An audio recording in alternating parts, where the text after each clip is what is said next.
वर म्हटलं चला स्वयंपाकाची तरी तयारी करूया.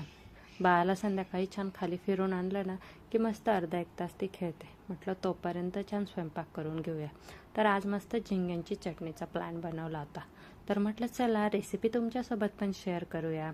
तर तुमच्याकडे मिळतात का झिंगे किंवा त्याला अजून दुसरं काही म्हणतात का, मला कमेंट करून नक्की सांगणार. तर सगळ्यात आधी त्यासाठी लागणारा कांदा आणि टोमॅटो छान बारीक कट करून घेतला. नंतर इथे कढईमध्ये तेल टाकलं. त्यात तेल तापल्यावर त्यात जिरं टाकायचं. नंतर आपण बारीक चिरलेला कांदा त्यात टाकून घ्यायचा.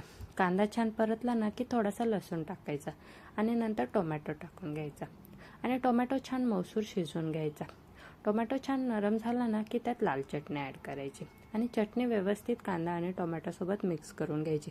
नंतर त्यात थोडंसं पाणी टाकायचं आणि त्याला छान मसाल्यासोबत व्यवस्थित कांदे टोमॅटो पाण्यासोबत छान शिजवून घ्यायचे आणि थोडंसं मीठ टाकायचं. मीठ अगदी प्रमाणात टाकायचं कारण झिंगे ऑलरेडी खारट असतात. नंतर आपण मसाल्यामध्ये झिंगे ॲड करून घ्यायचे आणि ते छान मसाल्यासोबत मिक्स करून घ्यायचे आणि 2-3 मिनिट छान शिजवून घ्यायचे आणि वरून मस्त हिरवीगार कोथिंबीर टाकायची. तर इथे झिंग्यांची चटणी रेडी आहे. तर झिंगे खाल्ल्यावर किंवा माशांचे कुठलेही पदार्थ खाल्ल्यावर दूध खायचं नसतं असं मी ऐकलंय. तर तुम्हाला याच्या मागचं काही लॉजिक माहिती आहे का? जर माहिती असेल ना तर मला कमेंट करून नक्की सांगा. आणि रेसिपी आवडल्यास व्हिडिओला लाईक आणि चॅनलला नक्की सबस्क्राईब करा. Thank you so much for watching.